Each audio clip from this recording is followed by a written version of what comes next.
Asiatic society व्यवस्थापन समितीच्या निवडणुकीमध्ये एशियाटिक ट्युमारो पॅनलचं वर्चस्व आहे। अध्यक्षपदी विनय सहस्रबुद्धे हे विजयी झाले। त्यांना 506 पैकी सर्वाधिक 349 मतं मिळालेली आहेत, तर केतकर पॅनलचे प्रमुख कुमार केतकर यांना 157 मतं मिळाली। सचिव पदासाठी ट्युमारो पॅनलचे विवेक गणपुले यांनी 353 मतं घेत विजय मिळवला।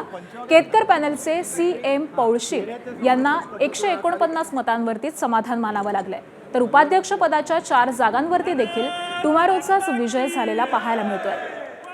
यामध्ये चंद्रप्रकाश द्विवेदी, नितीश भारद्वाज, रमेश पतंगे, संजय देशमुख यांचा समावेश आहे, तर ट्युमारो पॅनलच्या सर्वच उमेदवारांनी 300हून अधिक मतं मिळवलेली असून केतकर पॅनलच्या उमेदवारांना प्रत्येकी 150च्या दरम्यान मतं मिळालेली आहेत। छाननी समितीमध्ये सर्व 7 उमेदवार देखील ट्युमारोचेच विजयी झालेत आणि यामध्ये अभिजित मुळे, अमोल जाधव, दत्तात्रय पंचवाघ, माधवी नरसाळे, मल्हार गोखले, स्नेहा नरगरकर आणि उमंग काळे हे विजयी झालेले आहेत। तरी व्यवस्थापन समितीच्या 6 जागांवरती देखील ट्युमारोनंच बाजी मारली आहे। यामध्ये माधव भंडारी, मल्हार कुलकर्णी, प्राची मोघे, त्याचबरोबर प्रमोद बापट, राजेश बेहेरे आणि VM चक्रवर्ती यांचा समावेश आहे। सगळ्या मेंबरला ते पंचवाघ आहेत ना, चेहऱ्याच्या समोर फक्त फोटो खाली घ्या।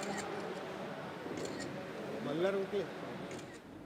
आणि एशियाटिक सोसायटी निवडणुकीचा निकाल नेमका कसा लागलेला आहे आपण जाणून घेऊयात।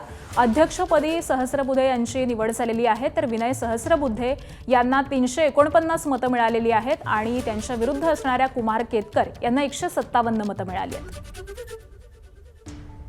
त्याचबरोबर सचिवपदी विवेक गणपुले विजयी झालेले आहेत 353 मतांसह, तर CM पौळ यांना 149 मतं मिळाली आहेत।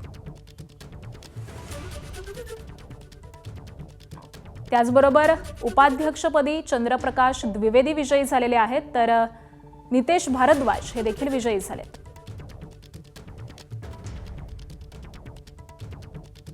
रमेश पतंगे आणि संजय देशमुख यांचा देखील विजय झालेला आहे। ABP माझा, उघडा डोळे बघा नीट।